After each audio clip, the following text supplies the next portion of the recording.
오늘 그 유튜브로 또 많이 듣고 계시다는 말씀을 들었습니다. 다 같이 이렇게 현장에서 마주 보고 이야기했으면 더 좋았을 텐데 뭐 유튜브로도 많이 이제 보시니까 더 많이 그 즐거움이 또는 뭐 배우는 게 배가 될 수 있을 것 같아요. 오늘 제가 여러분들에게 말씀 같이 이야기 나눠볼 주제는 조선시대 후반기의 이제 불상에 관한 겁니다. 그런데 이제 여기 제목에 보시면 불교의 시간과 공간관념, 이것이 무엇이고, 그 다음에 그런 것이 요즘 우리 지금 절에 다 가보시면은 큰 절 가보시면 대부분 조선시대 후반기, 즉 임진왜란 이후에, 그러니까 임진왜란 때 많이 이제 피해를 당해서 그 이후에 재건한 그런 절들이죠, 대부분. 그런 조선 후기 절들에 있는 불상들 또는 정각하고도 관련이 되죠. 이거 그럼 벗고 할까요? 네, 소리가 잘 안 들리죠. 예, 불상이라 정각하고 또는 불화들하고 어떤 관계 속에서 만들어졌나, 거기에 있는 불상들하고 불교의 시간감, 공간감이 무슨 관계를 갖고 있나, 이런 거를 보려고 합니다.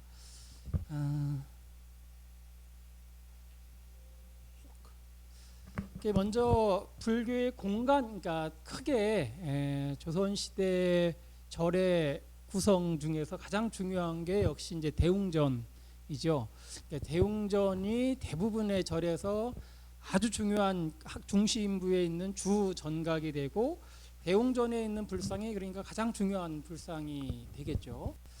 그런데 대웅전의 불상들은 대부분 공간과 관련을 갖고 있습니다. 그리고 시간과 관련이 돼 있는 또 정각이 따로 있는데요. 응진전이라는 정각이 또 그렇습니다. 그래서 불교의 시간감과 공간감이 크게 대웅전하고 응진전, 이 두 개의 정각을 통해서 이렇게 발현이 되는 것 같습니다. 그 이외에 이제 많은 것이 명부전하고 이제 극락전인데요.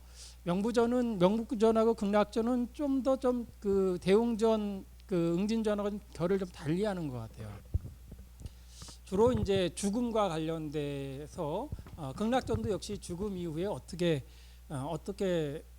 살 것인가, 뭐 이런 거와 관련이 돼 있고, 명부전은 뭐 당연히 그렇습니다. 그래서 불교의 조금 형이상학적인 시간관념과 공간관념은 대웅전하고 응진전이 관련돼 있다라는 것이고요. 여러분 절 많이 다녀보셨죠? 그래서 이렇게 그 절의 입구에 가보면 항상 이게 지도가 이렇게 있고, 거기에 이제 정각 이름들이 쭉 써 있죠. 혹시 여기 가보신 분 있으세요? 어느 절일까요? 여기가요. 딱. 지금 특이한 게 여기 1번인데요. 1번이 정각이 뭐 딱 봐도 중심 정각인데 2층으로 돼 있어요. 우리나라에서 2층으로 정각이 돼 있는 사례가 거의 없죠. 어디가 있을까요? 예, 화엄사가 2층으로 돼 있죠. 그 다음에 부여 무량사도 2층이 극락전으로 돼 있고, 또 어디가 있나요?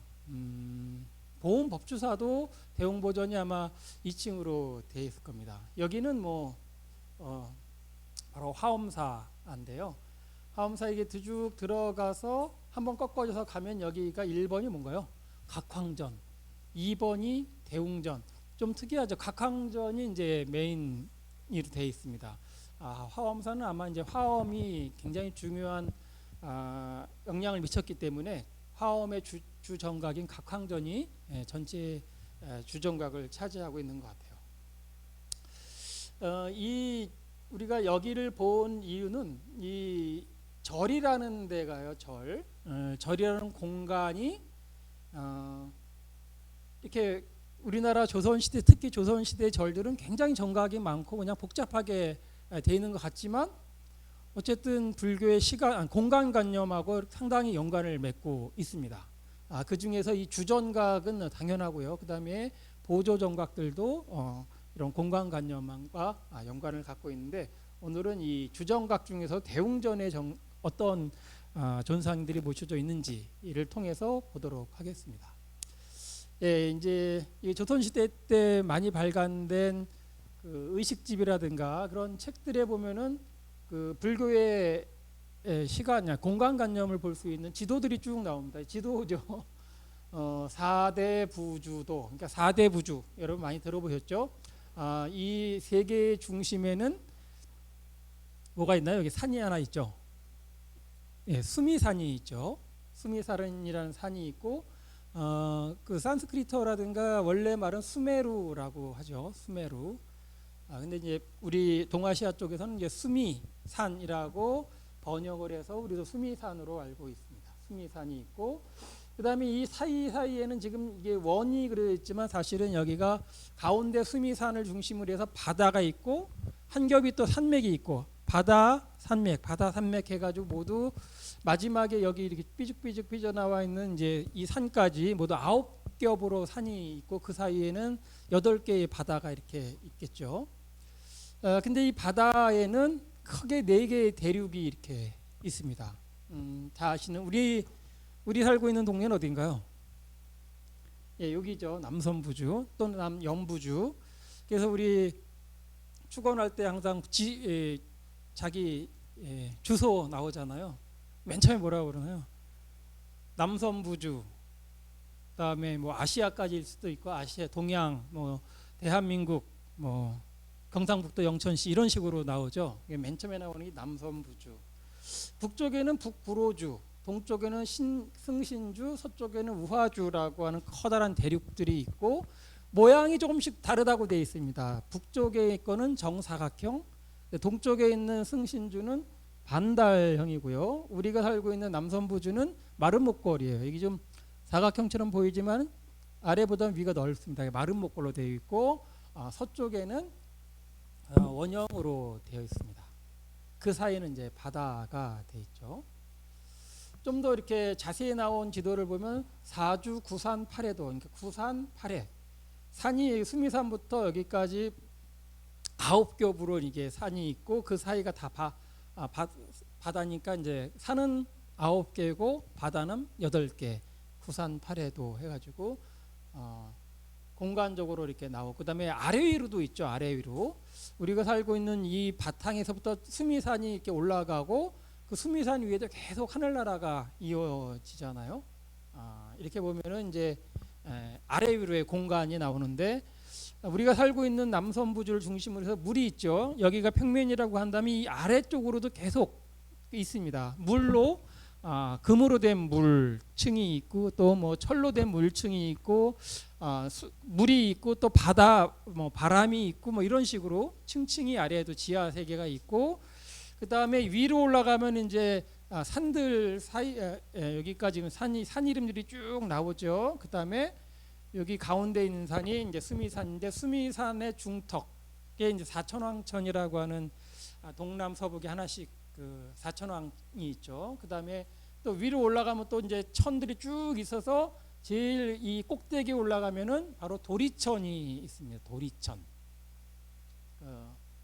도리천 한 가운데는 제석천왕 있죠. 제석천왕이 거기에 도리천의 왕이죠. 그래서 제석천궁이 있고 거기에 이제 제석천이 살고 있습니다. 제석천에게는 이제 동쪽에 8명 각 방위에 8명씩 이제 호위를 하는 그 일종의 권속들이 살고 있는 거로 되어 있습니다. 그 다음에 이 수미산의 주위 양 옆으로는 빙빙 돌아가면서 해와 달이 그 다음에 여기 보이는 뭐 북극성이라든가 이런 별들이 이렇게 돌게 되어 있습니다. 예. 물론 이제 수미산 위로는 도솔천도 있고 뭐 타화자재천도 있고 쭉 또 산들이 하늘나라가 쭉 있게 되겠죠. 좀 이제 컬러로 되어 있는 거를 보면 이렇게 되어 있습니다. 맨 아래에 바람, 물, 금, 그다음에 다시 물이 있고 사대주가 있고 수미산이 맨 꼭대기 도리천까지 쭉 돌아다니고 있고 해와 달이 수미산 주위를 이렇게 돌고 있는 그런 모습을 갖고 있습니다. 이 수미산은 세계의 중심인 거죠. 세계의 중심이 바로 수미산이죠. 그래서 절에 우리 그 용화사 정각안에 가보면 커다란 불단을 우리가 뭐라고 부르나요? 수미단이라고 부르잖아요. 형태가 수미산처럼 생겼습니다. 위가 그 천판인 데가 좀 넓고 중간에 기둥인 데는 좀 들어와야 되죠. 그다음에 기둥이 있고 아래는 조금 더 넓게 돼 있고. 그래서 기본적으로 수미산은 어떻게 생겼냐면은 여러분 그 모래시계처럼 생겼습니다. 아래가 넓고 중간에 좁다가 위에 가면 다시 넓어지는 이런 모습을 하고 있습니다. 수미산이. 여기 중간 중간에 있는 거는 이제 위에서 보면 바다산이 쭉 있는 거죠. 수미산이고 수미산 꼭대기에 도리천이고 제석천의 궁전이 있는 그 모습을 표현하고 있습니다. 실제로 중국의 절들에 가보면 이렇게 수미산을 아주 그냥 사실대로 형상화하는 것들이 꽤 있습니다. 그다음에 우리나라에도 이제 절절마다 다 수미단이 있죠. 수미산처럼 생겼기 때문에 수미산 위에 그 불단을 수미산처럼 만든 이유는 뭘까요? 수미산은 이 세계의 중심인 거죠. 중심. 부처님은 항상 이 세계의 중심에 있는 거예요. 어느 절에 가 있든 수미단 위에 올라가 앉아 계시기 때문에 세계의 중심에 항상 위치하는 거죠. 그 다음에 불단뿐만 아니라 우리가 잘 알고 있는 불상이 놓이는 바탕, 대좌 있죠. 대좌의 형태도 수미산 형태를 갖고 있어요. 이거는 그 연화자인데요. 아래가 넓고 중간에 좁아졌다가 다시 넓어지죠. 기본적으로 수미산 형태를 갖고 있습니다. 그래서 수미단이라는 세계의 중심에 또 그 안에서도 또 이렇게 형태의 수미산 형태의 대자에 있으니까 당연히 온 세계의 중심을 바로 부처님이 자리하고 있다라는 것을 그 형상으로 표현을 하고 있습니다. 남선부주 지도입니다. 이제 4대주를 줄여서 우리가 살고 있는 남선부주의 지도인데요. 이 지도는 이게 명나라 때인가 청나라 때인가 중국에서 만든 우리 그러니까 세계 지도죠. 우리가 살고 있는 이 세계의 지도를 그린 겁니다. 여기가 중국이고요. 이거 일본이고 여기 한국이고 여기 넓은 부분이 인도고 그렇습니다. 그 다음에 여기는 유럽도 있고요. 이게 그 시베리아 쪽도 나오는 그런 모습인데 여기에 눈에 띄는 것 중에 하나가 여기가 인도고 이쪽이 중국인데 인도와 중국 사이에 있는 히말라야 산맥이 있죠. 히말라야 산맥에 있는 뭔가 이렇게 소용돌이 치는 모습이 보입니다. 어디에 보이나? 여기 있죠. 막 뱅글뱅글 돌아가 있는 거기가 바로 세계의 중심을 표현한 겁니다. 이걸 좀 더 확대해 보면 이렇게 돼 있어요. 여기 보면 뭐라고 써 있냐면 안욕달지라고 써 있습니다. 안욕달지라는 것은 그 세계의 중심에 있다고 하는 연못입니다. 연못이 있어요. 세계의 중심에 인도 말로는 아나바답다라고 하는 말인데 그 한자로 그 중국에서는 안욕달이라고 그걸 음차를 했죠. 그래서 안욕달이라고 하는 그 연못이 있습니다. 큰 연못이 있고 이 연못에서는 네 군데로 이렇게 물이 흘러 나갑니다. 네 군데로 흘러 나가는데 좀 이렇게 소용도 뱅뱅 돌면서 가는데 이게 각각 나가는 입구에 황소, 코끼리, 말, 사자 네 마리 동물의 입을 벌리고 있으면 거기를 통해서 이렇게 흘러나가도록 되어 있습니다. 여기 지금 얘는 황소 같죠? 황소가 입을 벌리고 있으면 거기서 입에서 나가서 삥삥삥삥 돌아서 일로 가고 또 하나는 또 이렇게 삥삥 돌아서 일로 가고 뭐 하나 일로 가고 이렇게 해서 전 세계에 물을 공급해주는 중심이 바로 안욕달지라고 하는 여기는 좀 아나달지라고 해서 조금 더 산스크리트어에 가깝게 표현을 하고 있습니다. 아나달지 여기서도 하나, 둘, 셋, 넷 이게 강이 흘러가는데 이 옛날 사람들도 이게 실제로 있는 강과 이 네 개의 강을 연결을 시키고 있습니다. 좀 뭐 사람마다 좀 다르기도 한데 요거를 이렇게 이 지도에 따르면 쭉 따라가다 보면은 고려가 있죠. 그래서 요 나라 뭐 사만, 외국, 뭐 이렇게 유구 그러니까 지금 고려랑 사만이 떨어져 있는데 여기로 중국으로 흘러간 거죠. 그러니까 이게 고창을 지나서 뭐 만리장성을 뚫고 와서 산서성, 그러니까 보니까 이건 아마도 황하강이 제일 확실한 것 같아요. 황하강. 그다음에 이쪽으로 오는 파란 거는 이게 쭉 들어와서 공려, 뭐 금강좌, 중인도 30국. 읽어보니까 이거는 겐지스강입니다. 예, 여기 메콩강이라고 되어 있는데 메콩강은 조금 더 아래쪽에 있는데 이게 아마도 겐지스강 같아요. 이게 쪽이 겐지스강으로 갔나? 아니다, 이게 잘못됐네요. 이게 메콩강이 아니고 요게 지금 겐지스강입니다. 파란 게. 근데 빨간 거는 여기 쭉 가다 보면 나중에 신도라는 게 있죠. 이거는 파키스탄에 있는 인더스강입니다. 인더스강. 여기 지금 그다음에 하늘색으로 가는 거는 인더스강보다 더 서쪽 북쪽에 있죠. 그러가면 이제 아마도 유럽 쪽으로 가는 아무다리아 강이라는 것을 가장 많이 얘기를 하는데, 하여간 이렇게 네 개의 큰 강을 이렇게 전 세계에 퍼져서 강이 물을 공급한다, 바다로 연결된다라고 생각을 했습니다. 실제의 지도를 보면은 여기는 타림강이 있고요. 이거는 겐지스강이고 이게 인더스강이고 이건 아무다리아 강인데 뭐 실제 여기 황하강은 여기 있죠 지금. 근데 중국 사람들은 여기서 나가는 황하도 아마 여기서 이렇게 발원을 하는 걸로 생각을 했던 것 같아요. 실제로는 이 히말라야 산맥에서 4개 나간다면 이 커다란 강이 이게 4개 정도를 얘기를 할 수가 있을 것 같습니다. 실제로 이제 이쪽 그 티베트 쪽에 보면 그 세계의 중심이라고 우리가 흔히 생각하는 산으로서 이제 카일라스 산이 있죠. 카일라스 산. 카일라스 산이 있고 여기 옆에는 안욕달지처럼 이렇게 연못이랄까요, 커다란 호수가 있습니다. 물론 여기서 이렇게 뭐 모든 강이 발원하는 건 아니지만 여기에는 굉장히 성스러운 곳으로서 사람들이 많이 가서 이렇게 순례를 하는 유명한 곳이죠. 카일라스 산이 아마 그래서 실제 하는 산 중에서는 수미산이라고 생각한 거 아닐까 이렇게 생각을 합니다. 절의 구조를 보면 이제 절의 공간도 사실은 이 세계 공간 구조랑 많이 흡사한 것 같아요. 처음에 들어가면 일주문이 있죠. 일주문은 뭐 다 아시다시피 성스러운 부처님의 세계와 속계를 구분하는 그런 역할을 한다고 알려져 있습니다. 그좀 올라가다 보면 사천왕문이 있죠. 우리나라에서는 대부분 천왕문으로 되어 있는데 중국 같은 데는 천왕전, 사천왕전 좀 크게 표현을 하고 있어요. 그러니까 좀 더 가까이 부처님이 계신 세계로 좀 더 가까이 갈 때 천왕문을 지나게 되죠. 수미산에 이게 중턱에 있다고 그러죠. 사천왕천이 뭐 그런 거를 표현한 것 같습니다.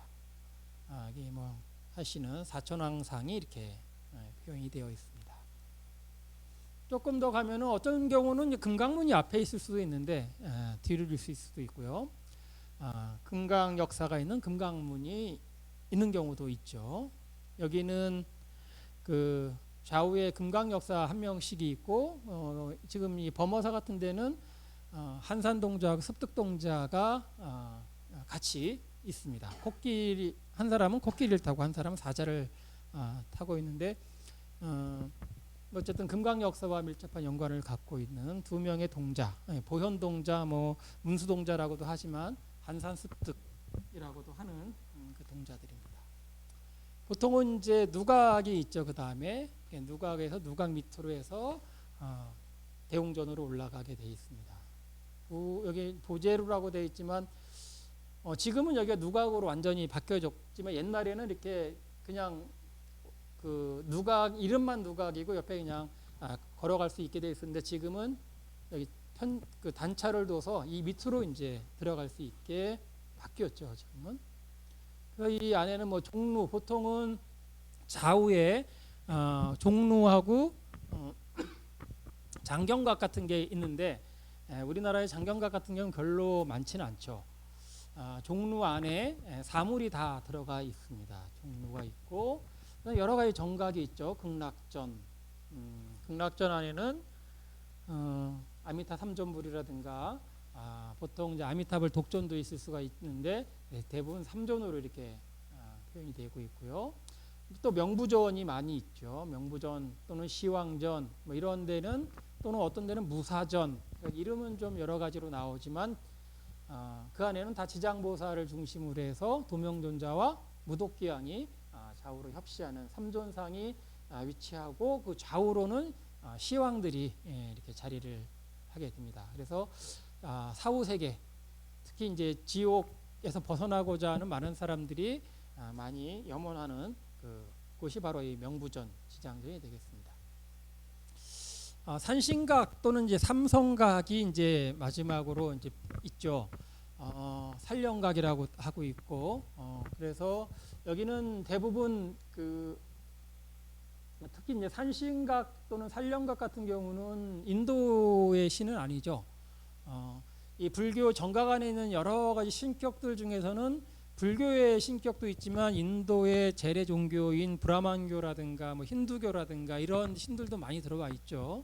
그래서 브라만교에서 온 신들 중에 가장 대표적인 것이 신중탱이 있습니다. 절에 신중탱 보면은 제석천도 있고 뭐 범천도 있고 그렇게 돼 있죠. 제석천, 범천은 다 이제 힌두교의 가장 중요한 신들 중에 신들인데 이제 불교로 들어왔죠. 이 산신각에 있는 산신은 뭐 중국이나 인도에는 없었던 정각인데 우리나라에 와서 들어온 새로운 우리나라의 종교라고 할까요? 그런 신앙이 불교로 들어온 사례라고 할 수가 있습니다. 이 안에는 이제 산신이 이렇게 이 호랑이가 산신이고 이분이 산신이죠. 사실은 뭐 이 사람이 산신이고 이 호랑이도 산신이고 똑같은 종격일 텐데 똑같은 사람을 하나는 의인화의 사람으로 표현했고 하나는 동물로 이렇게 표현을 하고 있습니다.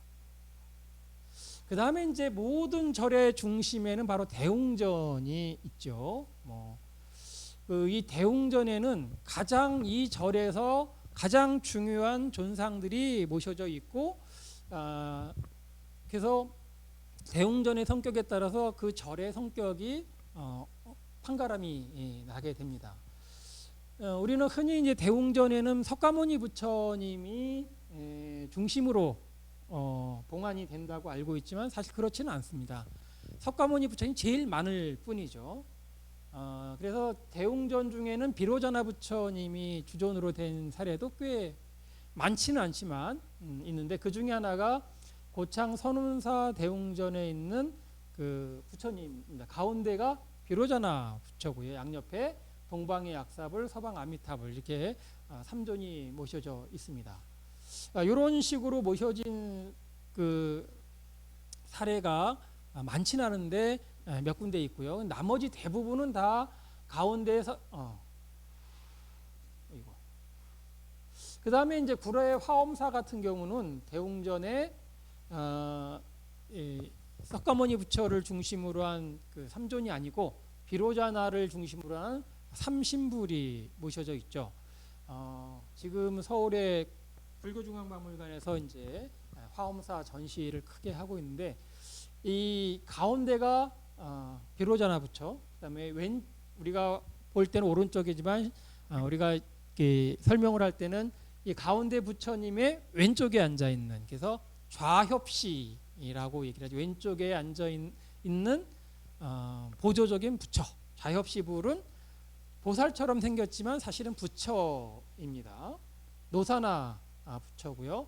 이 오른쪽에는 석가모니 부처가 앉아 있습니다. 이 대웅전에 모셔져 있는 여러 그 부처의 조합 중에서 제일 드문 사례예요. 두 군데밖에 없습니다. 여기 구례 화엄사 대웅전하고 보은법주사 대웅전만이 삼신불이 모셔져 있고, 그다음에 아까 봤던 고창 선운사하고 그 옆에 김제 귀신사 이런 데는 주존이 비로자나불이고 좌우에는 약사불과 아미타 부처님이 모셔져 있죠.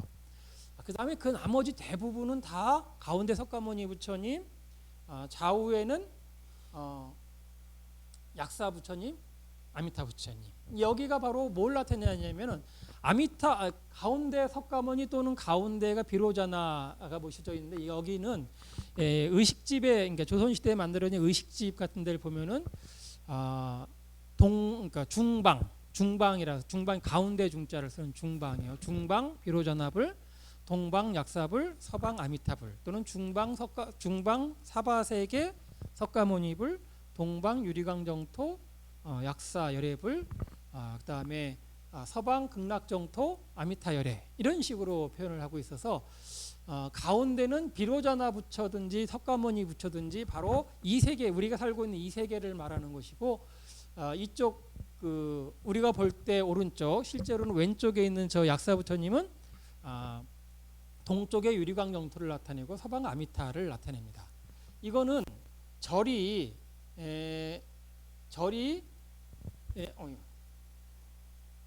어디가 됐죠? 절이 이 남쪽을 향해 있든 서쪽을 향해 있든 동쪽을 향해 있든 크게 상관이 없습니다. 우리 절은 대문이 동쪽이다. 그렇더라도 그쪽이 동쪽을 생각하지 않습니다. 우리가 생각하는 것은 무조건 문을 낸 곳이 남쪽입니다. 그래서 항상 이 세 분은 어디를 바라보고 있나요? 방향 동서남북 중에서 남쪽을 바라보게 되어 있습니다. 그럼 우리는 여기서 이렇게 절을 하면은 북쪽을 바라보고 절을 하게 되는 거죠. 그럼 이쪽은 어느 쪽인가요? 가운데에서 이 왼쪽. 저기 남쪽이고 이 뒤는 북쪽이고 이쪽은 동쪽이죠. 이쪽은 서쪽이 되는 겁니다. 내가 남쪽을 보고 있건 동쪽을 보고 있건 무조건 그쪽 바라보는 쪽을 남쪽이라고 상정을 하고 오른쪽은 서쪽, 왼쪽은 동쪽을 나타냅니다. 이거 굉장히 그 재밌는 건데요. 이 뒤에 나오네요. 일단 수미산, 요거 아까 말씀드렸던 수미산의 모형이죠. 여기 좀 넓고 중간에 좁았다가 위가 넓어지는 수미산의 형태를 하고 있어서 이제 수미단이라고 하고, 아까 봤던 이 수미산의 형태도 똑같이 대자나 또 수미산의 형태를 띠고 있습니다.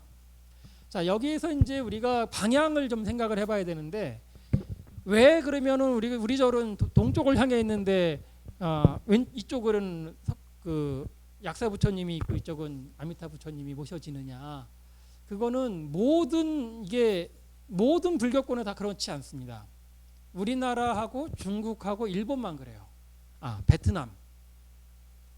그 나머지 인도, 그다음에 타이, 티베트 이런 데는 그렇지 않아요. 요 세 중국, 한국, 일본, 베트남 요 지역만 그렇습니다. 동아시아권만. 왜 그러냐면은 여기 북경 자금성입니다. 북경 자금성. 여기는 서울 경복궁인데요. 이 북경 자금성은 이 문이 어디나요? 이 가운데 있는 태화문, 여기 맨 앞에 있는 문 이름이 오문이죠. 오문이라는 것은 그 말 오자를 쓰죠. 남쪽을 나타내죠. 12간지 중에서 남쪽을 나타냅니다. 아주 남쪽에 있다는 문을 그냥 남문이라고 쓴 거랑 똑같은 거죠. 남에서 북으로 쭉 들어가면서 중요한 건물이 이 중심축에 쫙 다 배치가 되고 있죠. 그 다음에 좌우로는 그냥 부차적인 여러 정각들이 배치가 되고 있죠. 경복궁에도 강화문 해가지고 쭉 일직선상에 이 근정전도 있고 여기 앞에 근정문도 있고 광화문, 근정문, 근정전 가지고 중요한 것이 여기 남에서 북으로 쭉 하고 있죠.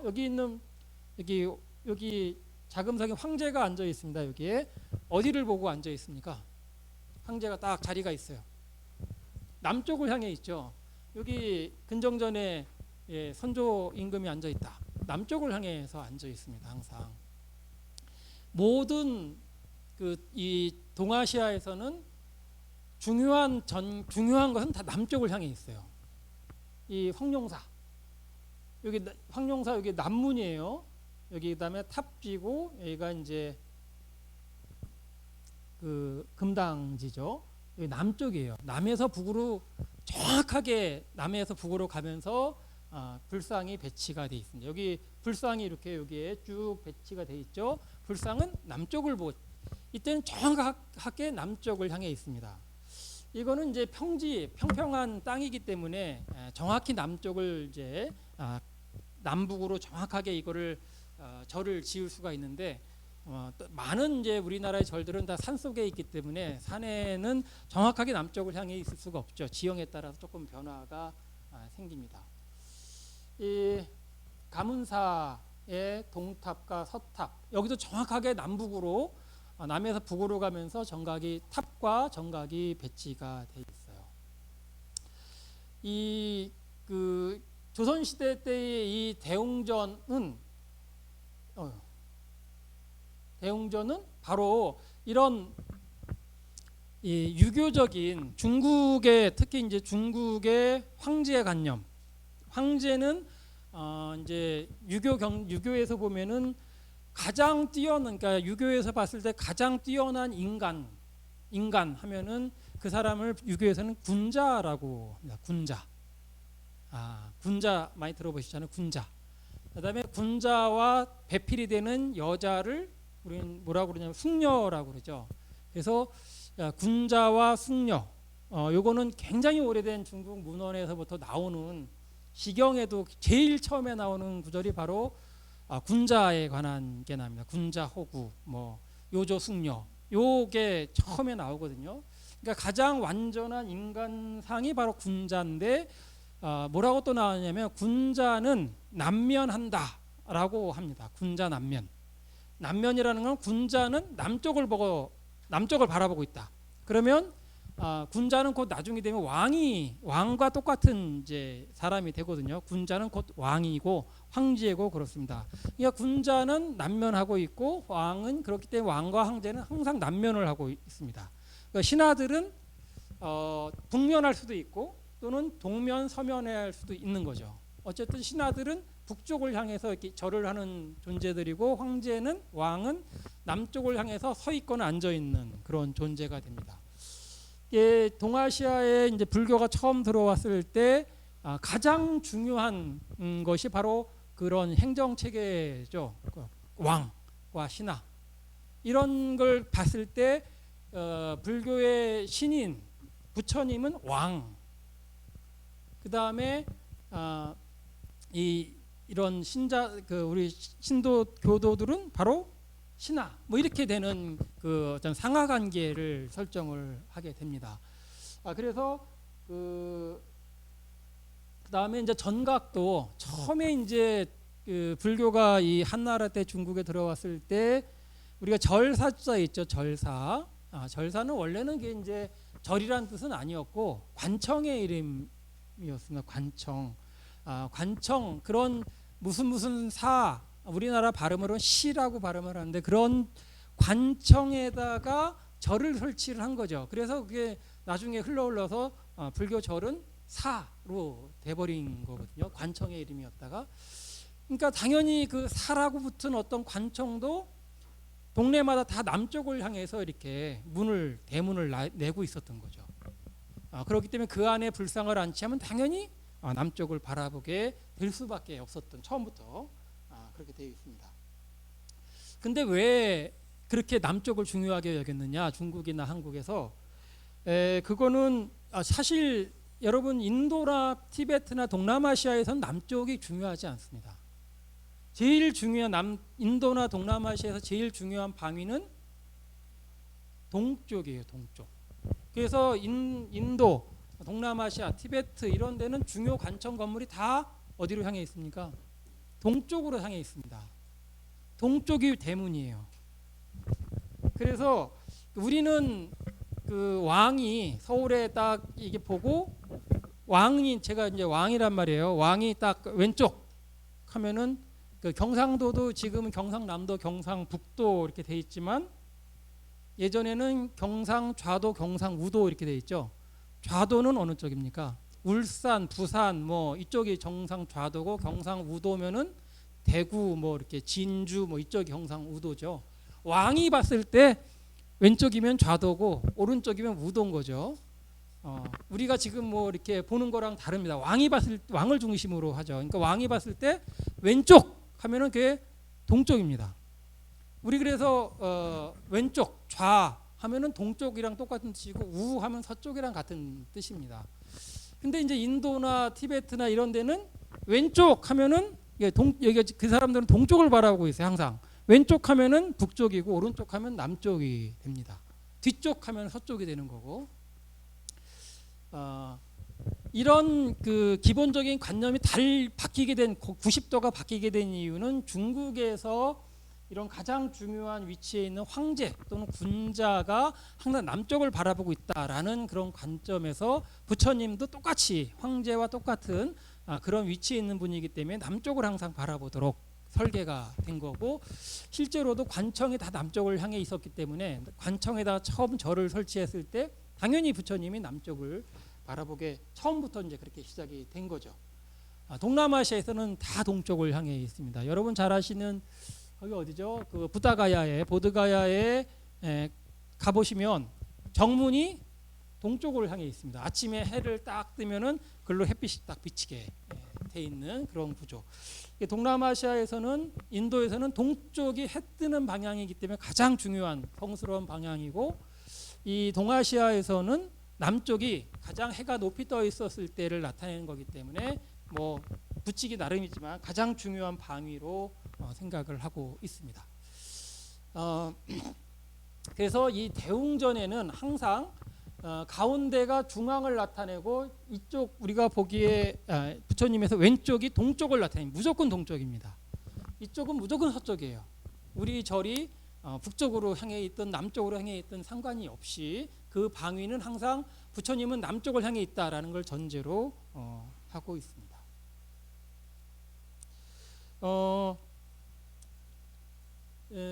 이 황제가 왜 그러니까 이 동아시아에서, 그러니까 그것도 이제 중국, 일본, 한국, 베트남만이 이제 이런 식의 그 공간관념을 갖고 있고, 나머지 중국을 중심으로 한 나라들은 다 동쪽을 중요시하긴 하는데, 중국을 중심으로 하는 나라들은 다 남쪽을 중요시하고 있는 것이 이런 불교의 모든 공간 배치에도 영향을 주어서 지금 우리가 알고 있는 이러한 그 대웅전의 그 불상 배치의 기본을 이루고 있습니다. 그다음에 또 대웅전에는 그 시간적인 관념이 거의 들어가 있지 않아요. 공간만이 공간만을 중요시하게 여깁니다. 물론 그 이전 신라라든가 그때는 어떤 그 존상들이 여기 모셔져 있는지가 이제 확실하지 않기 때문에 우리가 이야기하기 어렵지만, 지금 남아 있는 이런 불상들은 대부분 조선 시대에 이제 만들어진 상들인데, 그다음에 이 뒤에 있는 불화들도 다 조선 시대에 만들어진 거죠. 거기에 있는 한에서는 다 방위를 나타내는, 공간을 관할하는, 우리가 이제 보통 온 이 전체의 세계를 얘기를 할 때 시방3세라는 말을 쓰죠. 시방하면은 10개의 방위이긴 하지만, 그러니까 동남 서북에다가 그 간방이 있고 상하 해가지고 10개의 방위, 시방이죠. 그리고 3세는 과거세, 현재세, 미래세 이렇게 가지고 3세가 되는데, 시방이라고 해서 10개의 방위를 나타내는 건 아닙니다. 실제로는 모든 공간을 초월한 모든 것, 모든 공간을 나타내는 거고, 3세는 모든 시간을 나타내는 겁니다. 그래서 그 중국의 어떤 유명한 불교학자 그 수나라 때인가요? 길장이라는 분이 있는데, 이분이 쓴 책에 보면은 그러니까 시방 3세, 그러니까 시방과 3세를 다 이렇게 뭐라 할까요? 시방에 있는 중생과 3세에 있는 모든 중생을 다 이렇게 섭수할 수 있어야만이 완벽한 그게 섭수가 된다라는 말을 합니다. 이게 그럴 때 시방과 3세는 모든 공간과 모든 시간을 나타내는 거죠. 거기서 만약에 그 시방을 빼놓는다거나 3세를 빼놨을 때는 완전하지 않다라고 얘기를 하는데, 실제로 조선 시대의 이 절들을 보면은 이 대웅전하고 응진전이 그 시방과 3세를 관할하는 모든 시방 3세의 모든 중생을 구제하겠다는 그런 것이 절의 공간 배치에 이렇게 들어가 있는 것이 아닌가 이렇게 생각을 합니다. 우리 몇 시에 시작했나요? 7시 30분에 잠깐 끄시면 되죠. 네. 그러면 그 시간이 조금 그 빨리 되긴 했는데 원래는 요 중간에 쉬려고 그랬는데 조금만 더 하고 쉬도록 하겠습니다. 그럼 불교의 시간관은 어떻게 됐나? 시간관까지만 잠깐 볼게요.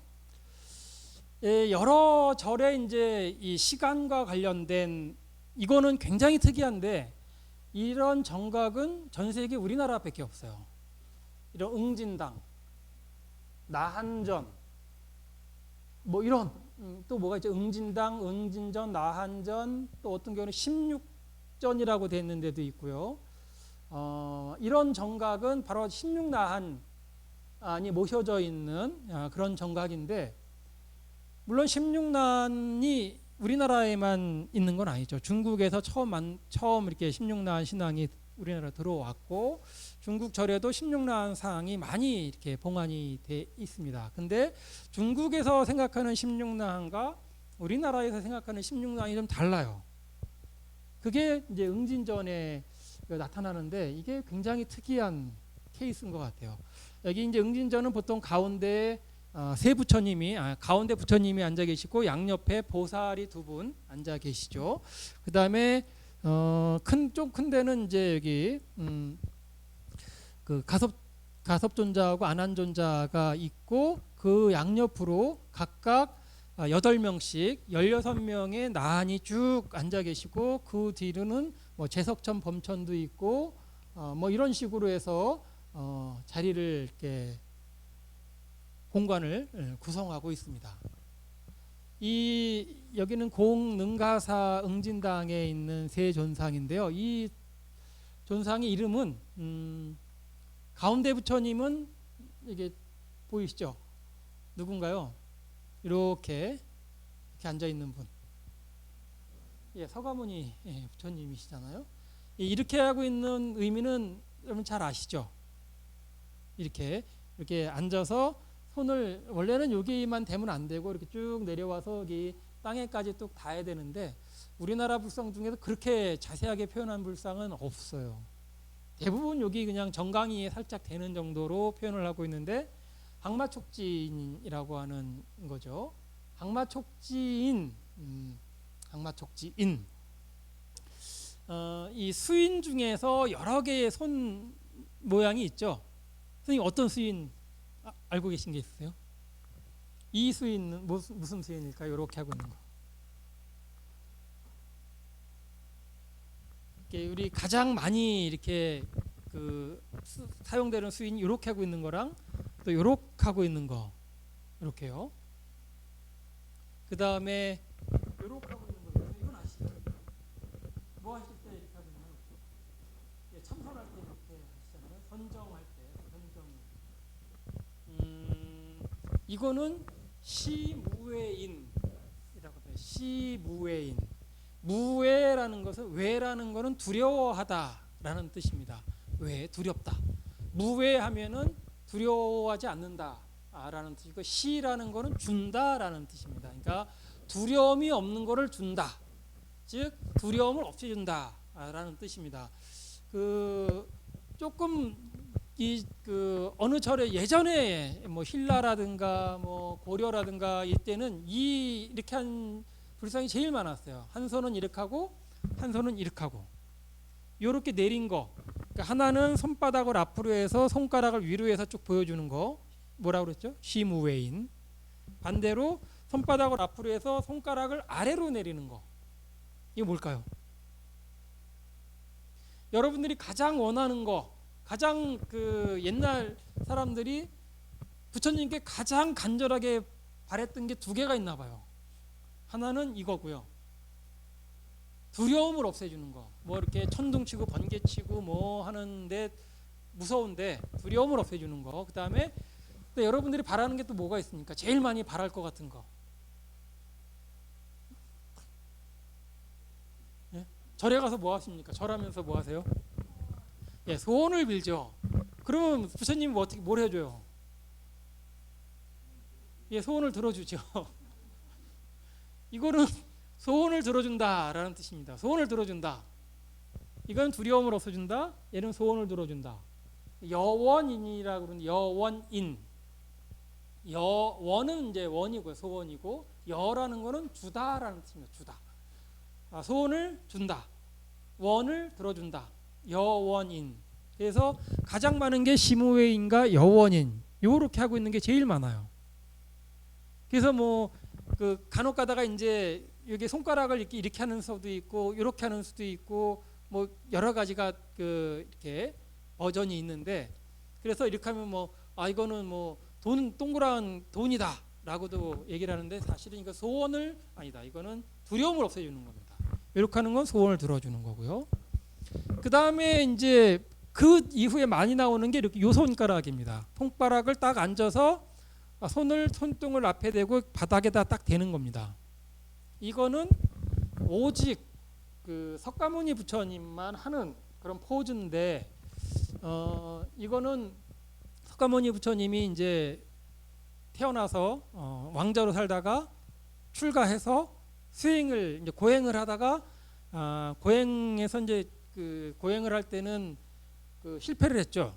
실패라고 할까요? 뭐 약간 부처가 되지 못했죠. 고행을 통해서는. 그래서 고행은 안 된다 해가지고 이제 다시 나와서 밥을 드시고 우유죽을 드시고 나서 다시 이제 조용한 데 가서 참선을 해가지고 드디어 이제 성불을 하게 되잖아요.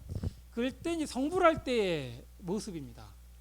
요 모습이. 그래서 그 이 서양의 유명한 뭐 이런 철학자들이 이 동양의 이제 불교를 공부할 때 요 자세, 석가모니가 바로 요 자세를 취하는 그 순간, 요 순간이 이 일세 이 지구의 뭐랄까 지구의 역사 속에서 가장 중요한 순간인 겁니다. 사실은 이게 뭐냐면 요 손가락을 딱 대는 순간이 뭐냐면 이 대기 직전과 딱 됐을 때 그 0.001초의 그 순간에 그 앞에하고 그 뒤는 완전히 다른 세계가 되죠.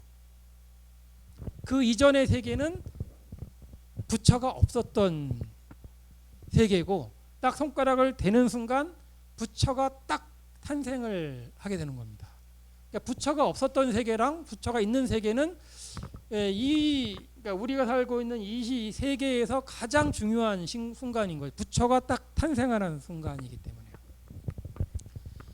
이 부처가 이제 처음에 다 깨달음을 여러 가지 이제 참선을 해가면서 이 세계가 어떻게 만들어졌고 뭐 여러 가지 생각을 하면서 깨달음에 다가가잖아요.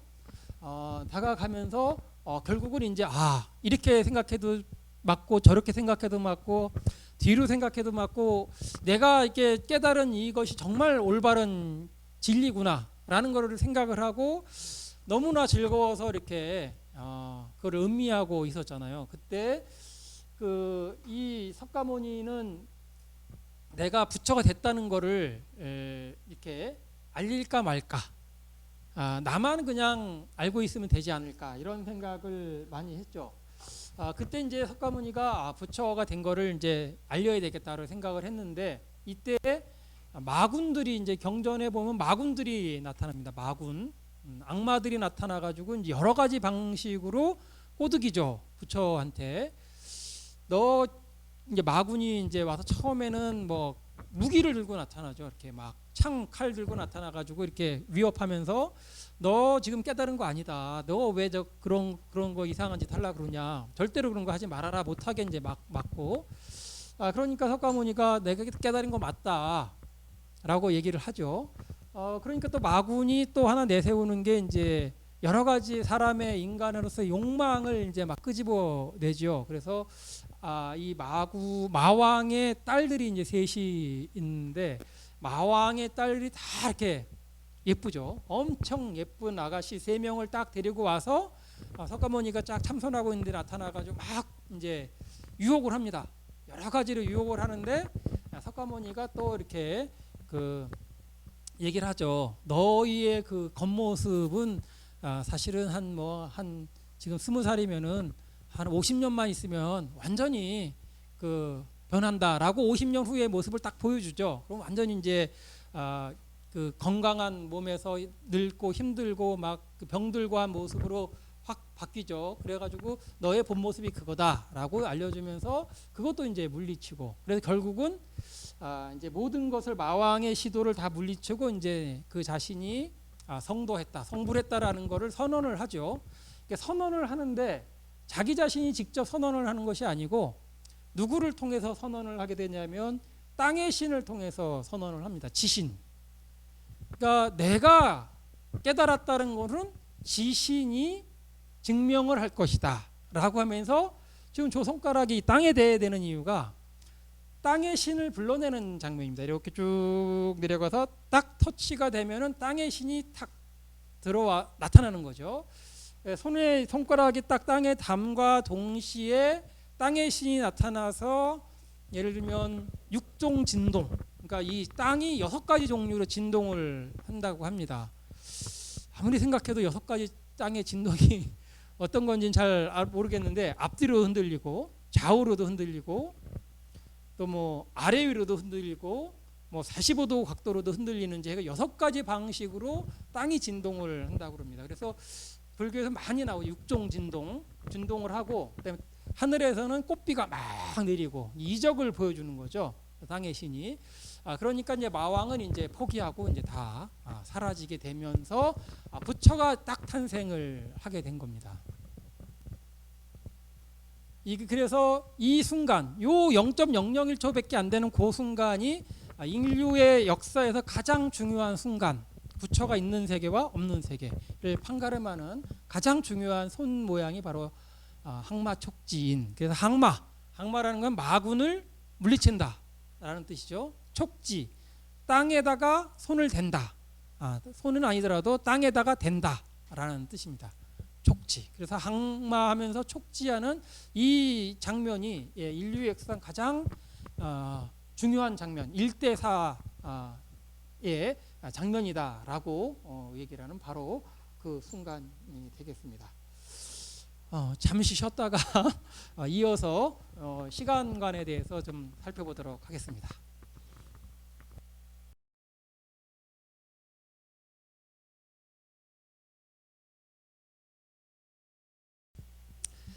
지금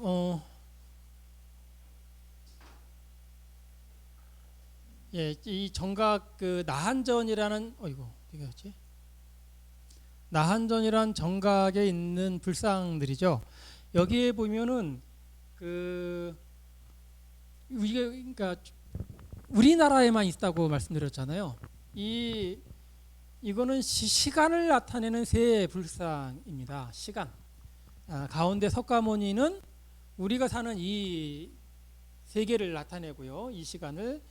그다음에 이쪽은 과거세를 나타냅니다. 과거세. 여기는 미래세를 나타내죠. 과거세의 이 부처는 연등불이라고 하죠. 연등불은 이제 우리가 그 인도 말로는 디팡카라라고 합니다. 디팡카라.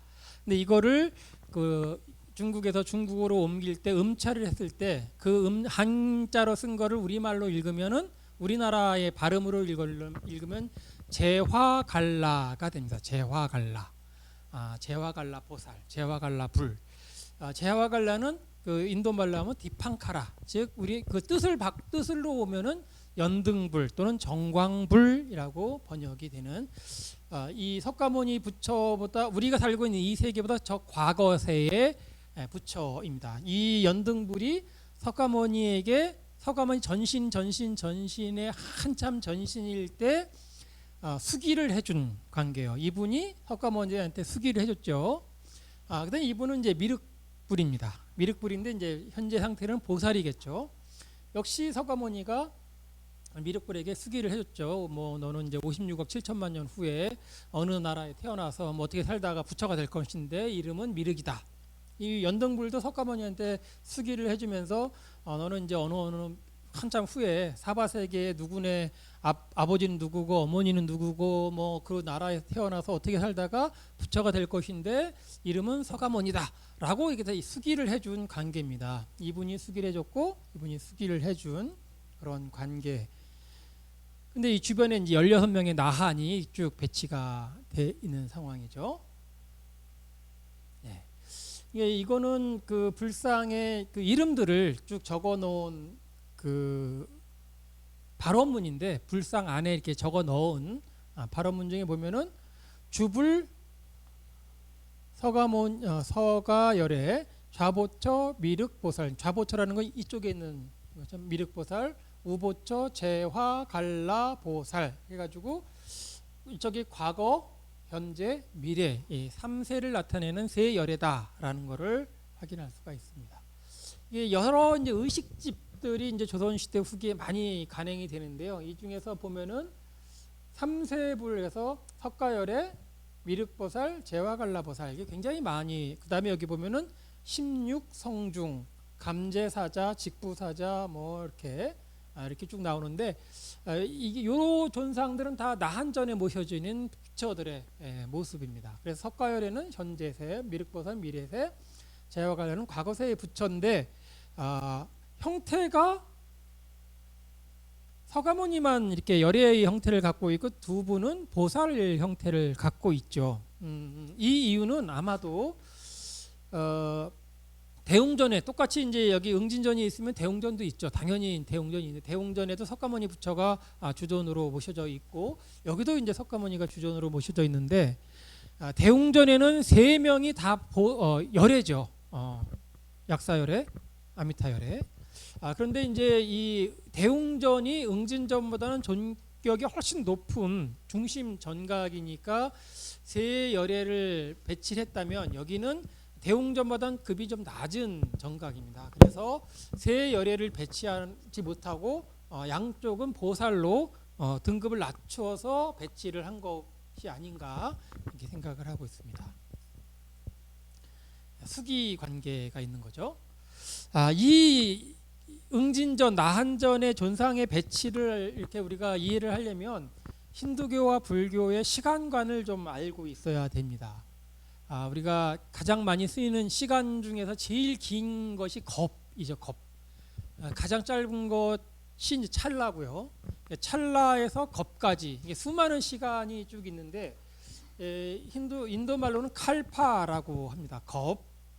힌두교에서는 이 겁을 뭐라고 그러냐면 우주가 창조되어서 유지되는 시간을 겁이라고 한답니다. 우주를 창조하는 사람은 힌두교에서는 브라흐마라는 그 신이 창조를 하는데, 브라흐마가 사는 반나절 정도, 하루의 반나절을 일겁이라고 한답니다. 이거를 이제 어떻게 시간으로 이렇게 실제 우리가 쓰는 시간으로 계산을 하면은 약 43억 2천만 년 정도 된다고 하고요. 근데 이제 이 겁에 대해서는, 칼파에 대해서는 힌두교에서 쓰고 불교에서 쓰지만 조금 그거를 규정하는 거에서는 약간씩 다양한 방법이 있어요. 너무 긴 시간이라서 이 겁을 어떻게 설명하느냐, 아주 다양한 설명 방법이 있습니다. 조금 이따 나올 텐데요. 브라흐마가 낮에 우주를 창조해서 1겁 동안 지속이 되는데, 밤이 되면 브라흐마가 잠이 들고 세계는 물에 의해 파괴되고 우주가 그의 몸으로 다시 흡수가 된다. 즉 이 세계는 한번 태어났다가 망할 때까지 약 한 반나절이니까 곱하기 2하면 약 한 86억 정도, 86억 년 정도 되는데, 힌두교에서 이거는 바로 브라흐마의 하루 정도 되는 시간이다라고 하는 거죠. 그렇기 때문에 우주는 1겁 동안 존재하다가 1겁 동안 파괴되는 과정이 계속 반복이 되는 거죠. 브라흐마가 하루만 사는 게 아니니까요. 잤다가 일어나면 또 이제 세계를 만들고, 자면 또 세계가 망하고, 뭐 이런 것이 반복이 된다는 거죠. 그래서 이러한 우주가 만들어졌다가 망했다, 만들어졌다 망했다는 과정이 100브라흐마년. 그러니까 이거 지금 이 1칼파라는 거는 브라흐마가 하루 사는, 하루잖아요. 하루의 시간. 브라흐마의 하루 시간이 1겁인 거예요. 그런데 브라흐마의 100년, 그러니까 100년이면은 이게 1년이 365일이니까 365개의 겁이 있어야 되고, 거기다가 365에다 00을 2개 덧치면 36,500개의 우주가 만들어졌다가 꺼져가는 그런 전 과정, 100브라흐마년 동안이 하나의 우주가 계속이 된다고 합니다. 지금은, 그래서 이제 힌두교에서 말하는 지금의 시간은 브라흐마로서는 51년째 해당이 된다고 합니다. 51년. 그러니까 앞으로도 49년이 더 살아야 있어야 된다는 거죠. 그러니까 43억이 몇십 개, 몇백 개 정도 더 있어야 되는 그런 시간이 앞으로 남아 있다라고 하는 힌두교의 시간인데, 이런 겁이라는 것은, 칼파라는 것은 뭐 그러니까 여러 개의 힌두교의 이제 정교한, 그러니까 시간에 계산하는 방법이 있습니다. 이렇게 계산이 되는데, 이제 불교의, 그러니까 아까 이제 1칼파가 43억 2천만 년이라고 하는 것이 어떻게 나왔나 하는 것을 쭉 보여주는 건데요. 헷갈려가지고 다음 불교의 세계관을 한번 불교의 세계관, 불교의 시간관을 볼 때 불교의 시간관에 대해서도 여러 경전에 설명을 해두고 있는데, 가장 많이 사용하는 것 중에 하나가 바로 그 수명에 관한 시간관입니다. 사람의 평균 수명이 10살부터 시작해서 100년마다 평균 수명이 한 살씩 늘어나는 겁니다. 한 살. 그럼 그렇게 해서 사람의 수명이 84,000세가 되는 시간을 일겁이라고 한다. 이거 시간을 계산할 수가 있어요, 이거는. 그리고 다시 84,000, 평균 수명 84,000에서 100년에 한 살씩 줄어들어 가지고 다시 평균 수명이 10세까지가 되는 시간을 일겁이라고 하는데, 이건 한 번 늘어나는 시간, 한 번 줄어드는 시간이 있죠. 그래서 일증 일감의 시간을 계산을 해봤더니, 이거 계산이 어렵진 않아요. 여기 100년마다 한 살이 늘어나니까 84,000살이 될 때까지의 시간을 보면은 지금 평균 수명 10살이죠. 그러니까 84,000에서 빼기 10 하면 됩니다. 그럼 83,990년이죠. 근데 이거 83,990년에서 100년을 더하면 돼요.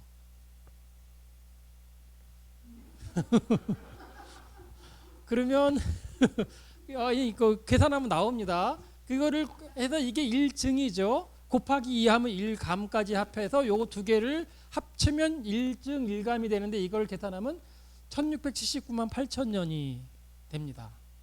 요걸 소겁이라고 해요. 소겁. 겁 중에서 제일 작은 단위. 근데 이 소겁이 20개. 그러니까 수명이 요게 늘어났다가 줄어든 요게 이제 1소겁인 거죠. 근데 이게 20소겁이 된다. 그럼 요 곱하기 20 하면 되죠. 1679만 8천년 곱하기 20 하면은 중겁이 나옵니다. 3억 3,596만 년이 나오고, 대겁이라는 것은 중겁이 4개 있는 것. 생겨났다가 유지되다가 망하고 빈 공간. 요것이 이제 된 것을 4개를 합친 것을 대겁이라고 하는데, 13억 4,384만 년일 것 같은데요. 13억 4,384만 년이 됩니다. 그래서 이 대겁이 과거에 한 번 있었고, 현재도 하나 진행되고 있고, 미래에도 하나 있다라고 생각을 하죠. 그래서 과거를 장원겁이라고 하고, 현재를 현겁이라고 하고, 미래를 성수겁이라고 하는데, 우리가 보통 이 과거 장원겁에 1000명의 부처가 나오고, 현재 현겁에도 1000명의 부처가 나오고, 미래 성수겁에도 1000명의 부처가 나온다. 그래서 모두 부처가 3000불이다 라고 하는 3000불 신앙이 여기에서 나오는 겁니다.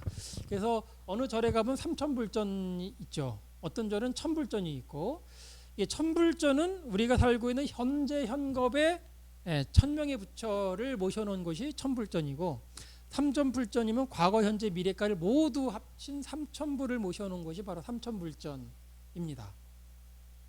근데 3000불전이 어디 있는지, 1000불전은 여러 군데 있죠. 가까이 가면 이제 직지사에도 1000불전이 있고, 저기 해남 대흥사에도 있고, 뭐 유명한 데 여러 군데 있죠.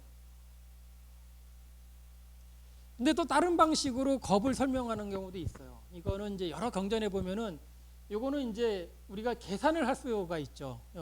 이렇게 해서 계산을 할 수가 있는 것도 있고, 계산하기 어려운 방식도 있는데, 너 엄청 길다라는 거를 표현할 때 이렇게 표현을 합니다. 한 변이 20km인, 이거는 대략 한 1리가 전 몇 킬로인가, 하여간 40리 되는 바위가 있습니다.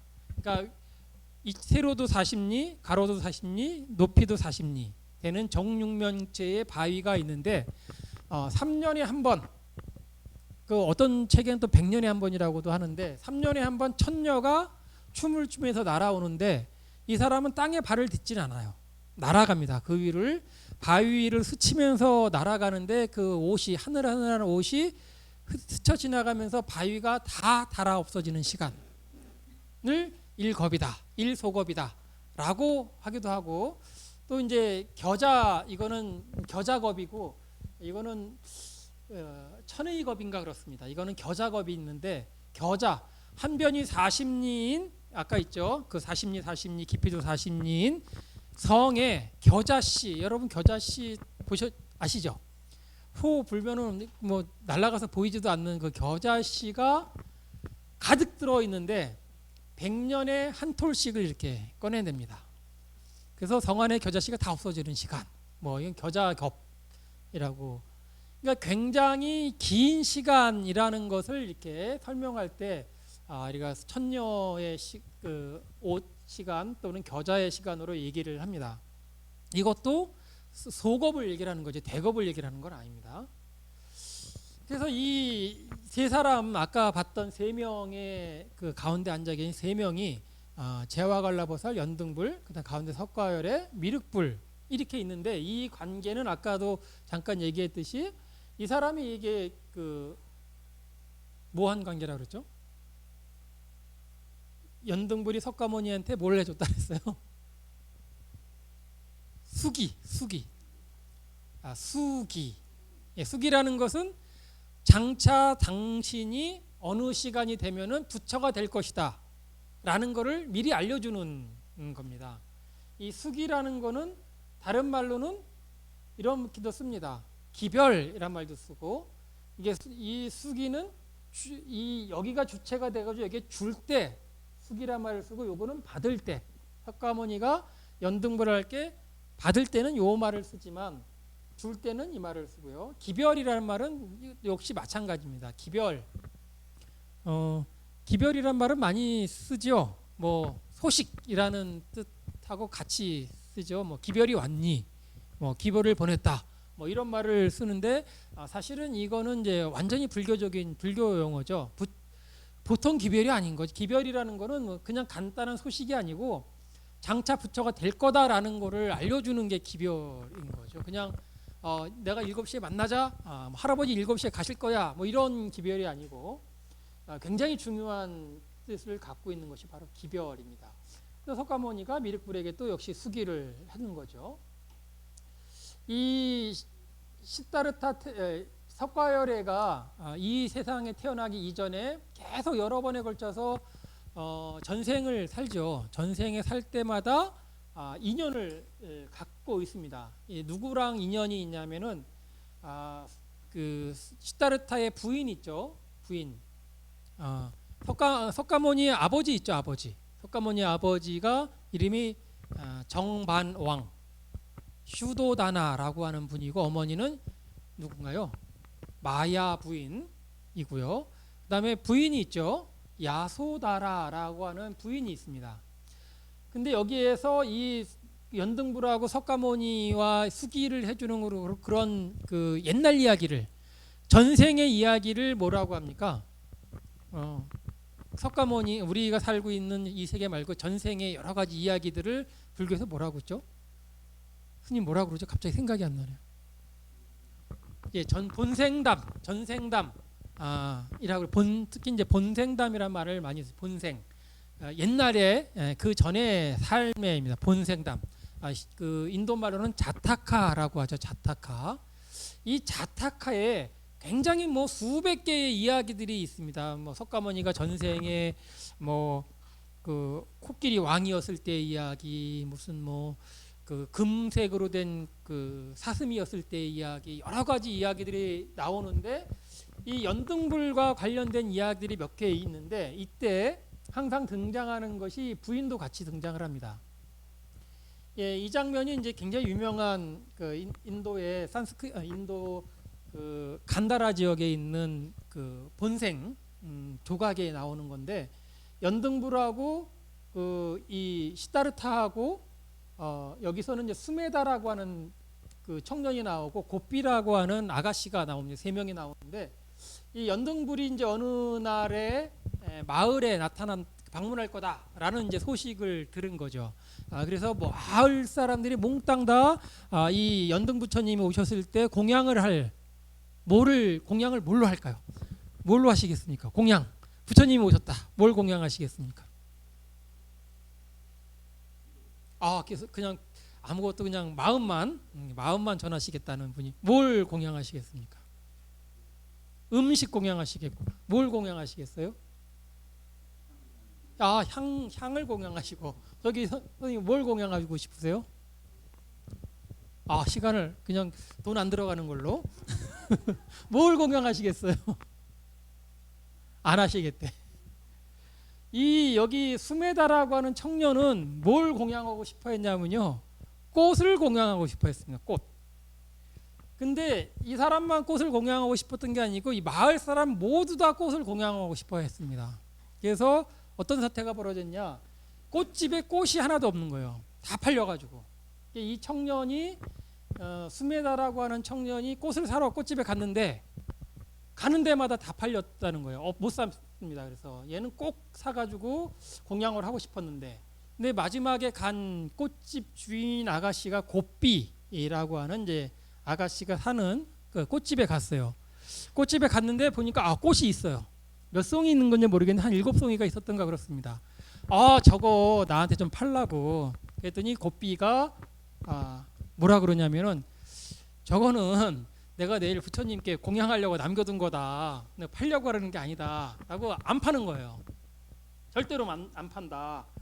그랬더니 수메다가 극구사정을 하면서 네가 원하는 건 뭐든지 다 들어주겠으니까 제발 나한테 꽃을 팔라 라고 합니다. 그랬더니 곱비가 이 수메다라는 청년이 참 마음에 들었는지 뭐라고 조건을 내거냐 하면은 그러면 조건이 있다.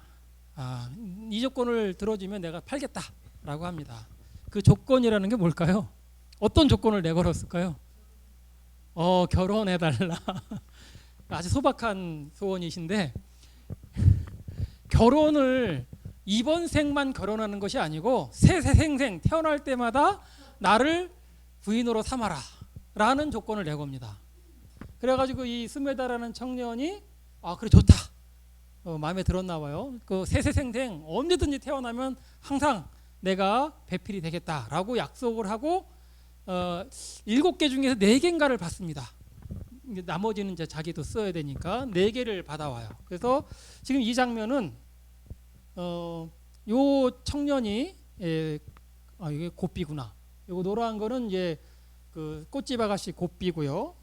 이 파란 거는 그 수메다라고 하는 청년인데 여기는 지금 아가씨한테 이제 팔려고 하는 이야기하는 중이고 요 두 번째 장면 요거는 요 파란 여기 이제 서 있는 분은 이제 연등부처님입니다. 연등부처님이 마을에 딱 나타났죠. 나타났더니 모든 마을 사람들이 와가지고 이제 뭐 막 꽃을 던지면서 공양을 하죠. 아마 꽃을 던지면서 공양을 했나봐. 이렇게 뭐 하는 것이 아니고 던집니다. 지금 이 청년이 지금 오른손을 들어가지고 꽃이 한 송이, 두 송이, 세 송인가 이게 들고 이렇게 하고 있죠. 던지는 거예요.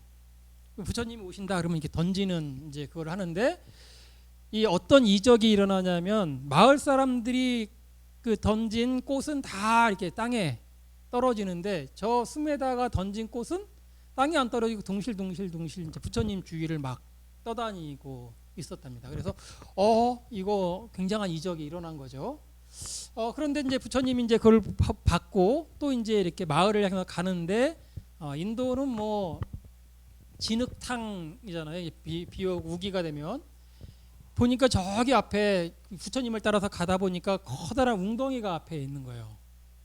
그래서 스메다가 또 뭘 했냐면은 요 아래 보면은 자기가 있는 그 웅덩이를 부처님이 밟고 지나가지 않게 하기 위해서 머리를 풀어서 그 웅덩이에 머리를 쫙 깝니다. 그래서 부처님은 그 스메다의 이제 머리카락을 밟고 웅덩이를 지나가게 되는데 그 장면입니다. 머리를 풀어서 부처님을 지나가게 하는 이런 크게 2가지 일을 했죠. 3가지 일을 했네요. 그 꽃을 자기 모든 것을 바쳐서 꽃을 사고 그것을 바쳤더니 꽃이 이제 둥실둥실 떠다니고 그다음에 자기의 모든 것을 바쳐서 부처님께 공양을 한 거죠. 이 부처님이 이제 그거를 딱 받아보고 나서 수기를 합니다. 너는 장차 몇 천만 년 후에 사바세계에 태어나서 뭐 아버지가 누군 걸 다 얘기합니다. 아버지는 슈도단하고 엄마는 마야 부인이고 너의 이름은 시다르탄데 뭐 그 장가를 가서 야소다라는 뭐 결혼을 하고 애를 낳고 출가해가지고 뭐 하여간 부처가 될 것이다 라까지 얘기를 해줍니다. 이 장면은 이제 그 장면이죠. 요건 좀 현대의 이제 그림인데 요거 아까 얘기했던 꽃을 공양하기도 하고 또 이렇게 진흙탕에 엎드려 있는 그런 모습을 연등불에게 공양하는 수메다의 모습을 표현한 여러 가지 이제 굉장히 이 불교권에서 이 연등부처하고 이 수메다의 수기 이 인연설화는 굉장히 감동적인 거기 때문에 많이 이렇게 작품화가 됐습니다. 그다음에 이제 그래서 석가모니가 이제 수기를 받고 부처가 되기로 약속을 받았죠. 그다음에 이제 미륵불과 석가모니 불하고의 관계입니다. 이게 미륵대 성불경이라는 경전에 보면은 미륵불이 이제 미륵이 뭐 여러 가지 이야기가 있어요. 석가모니 제자이기도 하고 뭐 그렇지 않기도 하고 한데 미륵은 현재 어쨌든 지금 현재 시점에는 어디 살고 있냐면 저기 도솔천에 살고 있어요. 도솔천.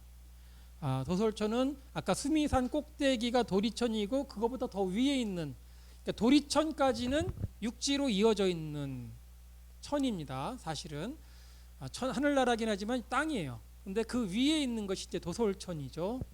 미륵보살이 살고 있는 곳인데, 그러니까 지금 현재는 미륵보살인 상태고 도솔천의 주인인 굉장히 중요한 사람이죠. 근데 미륵대 성불경에 보면 이런 얘기가 나옵니다. 가섭 존자가 미륵에게 가섭의 하는 일은 뭐냐면 가섭이 중요한 임무를 갖고 있는데 석가모니가 돌아가시면서 자기 제자 석가모니의 가장 뛰어난 2명의 제자가 있죠. 10명의 제자 중에서 가장 총애하는 제자가 2별이 있었는데 목련존자하고 사리불 이 2명을 가장 총애했었죠. 근데 이 2분은 다 나이가 많아서 석가모니보다 일찍 돌아가셨죠. 그래서 나머지 8명이 남아 있었을 때 가장 위에 있던 존자가 이제 가섭존자고 아난존자는 이제 가장 계속 같이 따라다니던 수행하는 이제 존자였기 때문에 항상 가섭과 아난이 나오지만 실제로 석가모니가 가장 믿었던 존자는 바로 이제 사리불하고 목건년이었다고 합니다. 둘은 없어졌는데 그래서 이제 석가모니의 의발은 가섭이 있게 되죠. 가섭에게도 우리가 몇 번 너가 이제 내 후계자야라는 거를 알려주는 게 있었죠. 뭐 그래서 설법을 할 때 석가모니가 꽃을 드니까 뭐 가섭만 혼자 웃었다라든가 염화미소 뭐 이런 거 이런 걸 통해서 이제 가섭에게 의발을 전할 거라는 계속 이제 암시를 하죠. 그래서 결국은 가섭이 부처님의 의발을 갖게 되는데 이 가섭이 그거를 가지고 하는 일이 있습니다. 가만히 그냥 갖고 있는 것이 아니고 가섭이 하는 가장 중요한 역할은 석가모니의 옷하고 밥그릇을 누구한테 전하냐면 다음 세대의 부처인 미륵에게 전하는 역할이에요. 가섭이. 그래서 어떤 미륵에 물론 이제 경전마다 조금 다르게 설명하기도 하는데 미륵경에는 이렇게 얘기합니다. 가섭이 미륵에게 석가의 옷을 전하고 스스로 기사굴선으로 들어가서 저절로 불이 붙어가지고 산화를 한다라는 이야기가 나오는데 이 미륵경에 보면은 56억 7천만 년인가 그 후에 이제 미륵이 이 땅에 와서 부처가 되는데 그때의 사람들은 수명이 우리는 지금 평균 수명이 100세라면 그때는 8만 세쯤 되는 그런 아주 훌륭한 세계가 되는데 사람들의 키도 지금은 우리가 키가 1m 뭐 기껏해야 2m 이 정도의 크기지만 10배 20배 이제 굉장히 큰 사람으로 점점 이제 커진다고 하지요. 그래서 이 미륵이 석가모니에게 의발을 전할 때는 석가모니의 크기를 전하죠. 여기 요만한 가사하고 요만한 밥그릇을 전하는데 실제로 미륵불은 석가모니불보다는 크기가 뭐 수십 배 더 키가 크고 몸집도 엄청나게 큰 거인인 거죠. 사실은 지금 우리가 보면은. 그런데 이것이 딱 미륵불에게 전하자마자 이것이 쫙 커져서 거기에 맞게 미륵불에 맞게 이제 크기가 조절이 된다라는 얘기도 나옵니다. 그 의무를 다한 다음에 마하가섭은 기사굴산이라고도 하고 또 어떤 데는 계족산, 이제 계족산이 좀 더 마음에 드는 것 같아요. 계족이죠. 닭발, 그러니까 닭발산인 거죠. 이게 닭발이 다리가 발이 세 개인가요? 발가락이? 여기 가운데까지 한번 그러니까 큰 게 세 개인가 봐요. 이게 계족산이라고 하는 산이 있는데 이렇게 생겼답니다. 그래가지고 봉우리가 세 개가 있는데 이렇게 삥 돌아서 있는 거죠. 예, 가섭이 석가모니의 옷을 미륵에게 전하고 나서 스스로 여기는 기사굴산으로 들어간다고 하지만 어떤 데는 계족산으로 들어간다고 그래요. 계족산으로 쑥 들어가면 세 개의 봉우리가 쫙 이렇게 뭉치는 거죠. 그래서 그 안에 가섭이 그 안에 갇힌다고 그럴까요? 그러니까 그 안으로 쑥 들어가면은 산이 가섭을 딱 이렇게 안아버리는 그런 식으로 표현을 하고 있습니다. 자, 이건 아까 얘기했던 과거, 현재, 미래, 장엄겁, 현겁, 성수겁, 이 천불신앙과 삼천불신앙이 있는 그런 건데 실제로 우리나라의 가장 오래된 불상 중에 하나가 이게 고구려에서 만들어진 539년에 만들어진 불상이 있습니다.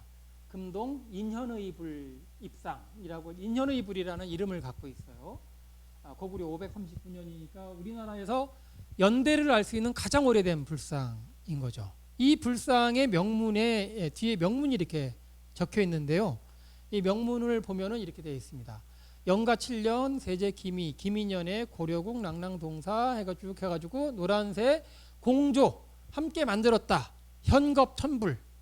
현겁에 아까 장엄겁, 현겁, 성수겁 있었죠. 그래서 현재가 현겁입니다. 현겁에 1000명의 부처가 나오는데 이 천불을 만든 거예요. 한꺼번에 1000개를 만든 거죠. 그 중에서 그래서 유포를 했습니다. 근데 지금 이 불상은 제 29번 천불 중에서 29번째의 불상인 이름이 인현의불이다 라고 하고 있어요. 이 불상이 그 경상남도 의령에서 발견이 됐습니다.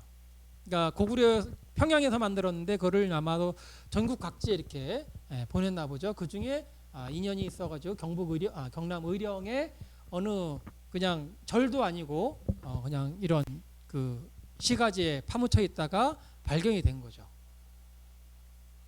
이 천불전은 해남 대흥사에 있는 천불전, 그러니까 천불 신앙이 고구려 시대부터 있었던 것을 알 수가 있습니다. 여기는 조선 시대 1800년대에 만들어진 천불상이죠. 이 해남 대흥사 천불상은 천불상 중에서 가장 드라마틱한 그 이야기를 갖고 있습니다. 이 일본 여행을 하고 돌아온 천불상이죠. 1811년에 이제 그 대흥사에 큰 불이 납니다. 그래서 천불전도 이제 원래 천불이 있었는데 불에 타버리죠. 1817년에 이 스님 완호라는 스님이 화주가 되어서 천불전에 재건하고 천불을 조성을 하려고 해요. 그래서 천불을 조성해야 되겠는데 어디서 조성을 하느냐? 이거를 경주에 가서 조성을 합니다.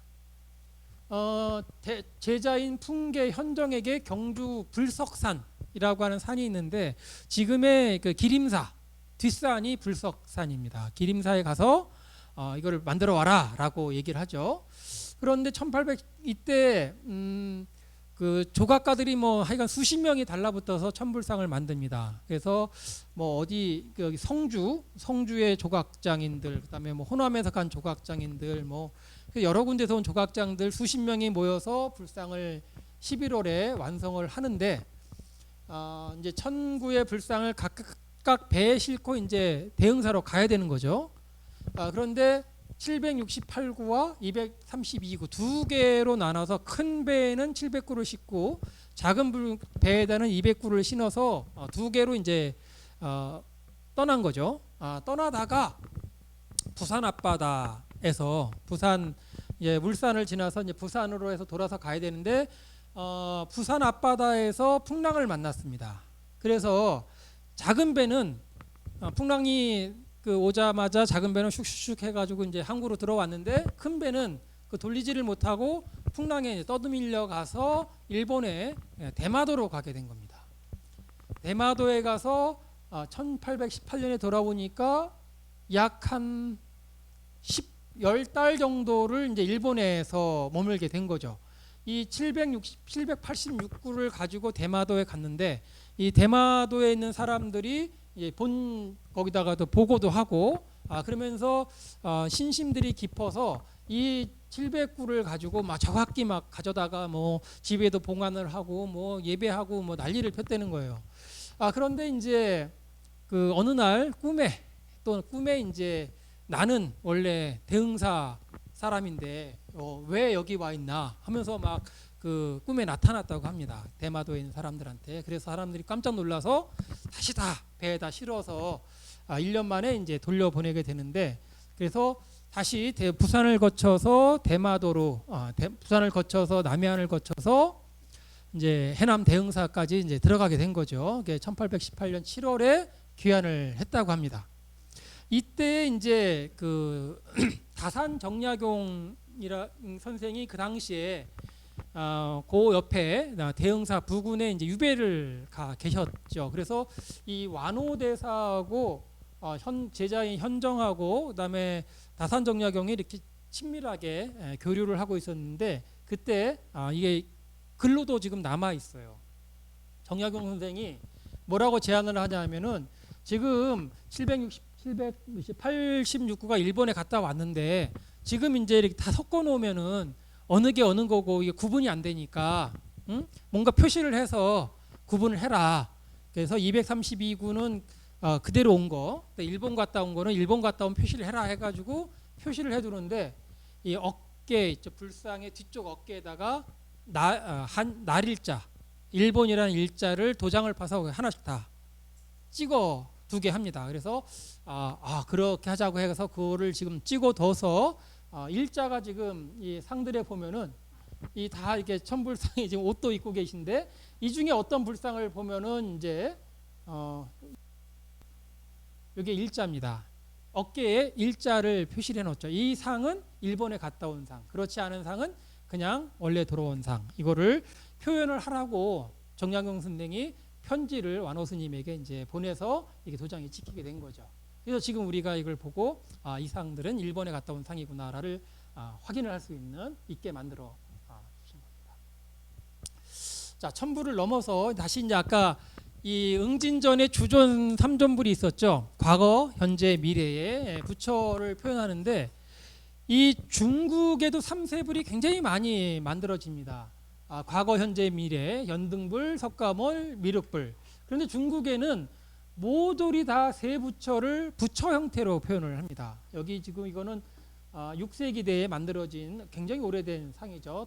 아마 삼세불이라고 추정을 하는데 과거, 현재, 미래가 다 부처의 형태로 표현이 되고 있죠. 보통 불상을 만들 때 크게 이제 우리가 부처님 상과 보살상을 구별할 때 부처의 상과 보살의 상을 다 구별하실 줄 알죠? 그죠? 부처상은 출가 수행자의 표현을, 출가 수행자의 복장을 하고 있습니다. 머리는 깎고, 근데 여기 부처상은 머리를 깎지 않은 표현을 하고 있죠. 근데 옷은 가사를 입고 있죠. 근데 이 보살은 출가하기 전에 부처의 모습입니다. 출가하기 전에 부처는 직업이 뭐였죠? 왕자죠. 놀고 먹는 왕자의 복장을 하고 나타납니다. 그래서 여기는 시다르타의 모습, 여기는 시다르타에서 석가모니가 됐을 때의 모습을 표현을 합니다. 그래서 열의 불상은 출가 수행자의 모습, 그 다음에 보살은 왕자의 모습으로 표현을 하는 거죠. 이거는 인도에서부터 한국까지 똑같습니다.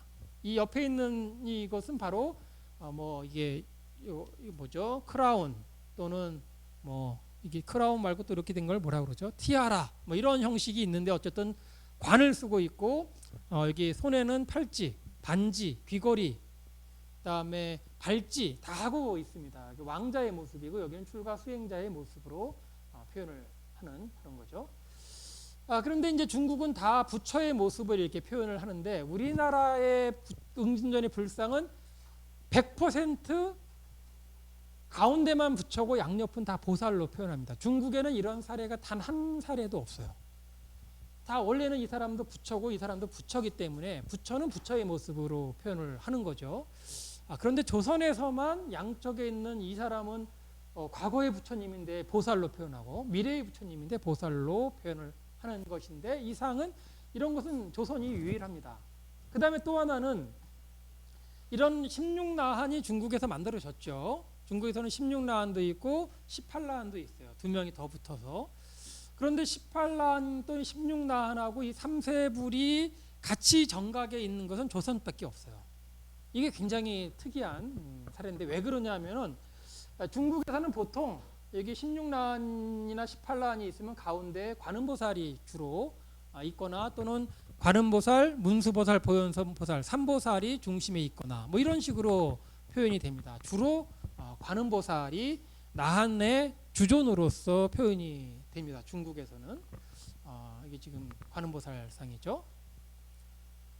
또는 여기 삼보살, 중국에는 굉장히 삼보살이 많은데 가운데가 관음보살, 그 다음에 이쪽이 문수보살, 이쪽이 보현보살. 삼대사라고 중국에서 얘기를 합니다.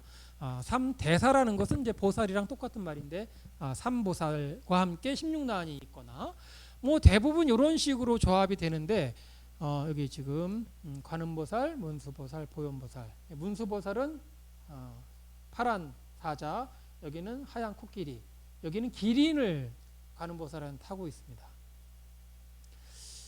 또는 이제 가운데에 그 석가모니불이 오기도 하는데 양옆에는 보통 문수보살과 보현보살이 오는 삼존불로 중국에서는 표현을 하고 있습니다. 그래서 16나한들이 이렇게 결합을 하는데 우리나라에서는 항상 16나한과 함께 과거 연등불, 현재 석가모니불, 미래 미륵불 이 시간을 나타내는 삼세불이 항상 주존으로 표현이 되는 것이 가장 중요한 특징입니다. 이 16명의 아라한, 16나한에 대해서는 이런 경전이 있어요. 대아라한 난제밀다 소설 법주기라는 것은 큰 아라한이신 난제밀다라고 하는 큰 아라한께서 얘기한 법이 항상 여기에 있다라고 하는 이야기인데 석가모니가 돌아가실 때 뭐라고 되어 있냐면 여기 이 글에 의하면은 돌아가실 때 내가 죽은 다음에 미륵불이 올 때까지 너무 긴 시간인 거예요. 56억 7천만 년. 상상할 수 없어도 긴 시간 동안 이 중생들에게는 부처가 없는 시기가 있다는 거죠. 너무 고생을 지금 우리가 부처가 없는 시기에 살고 있잖아요. 이 세상이 너무 이제 힘든 세상이 될 텐데 나는 죽더라도 너희 16명의 큰 아라한들은 죽지 말고 살아남아서 이 중생들을 보살펴라 라고 이야기를 해주고 돌아가십니다. 그래서 이 16명의 아라한들이 죽지 못하고 지금 우리 곁에서 어딘가에서 이제 우리를 도와주고 계시다라는 이야기를 하는 거죠. 그래서 이 세 명은 우리가 아까 봤듯이 수기를 하는 관계잖아요.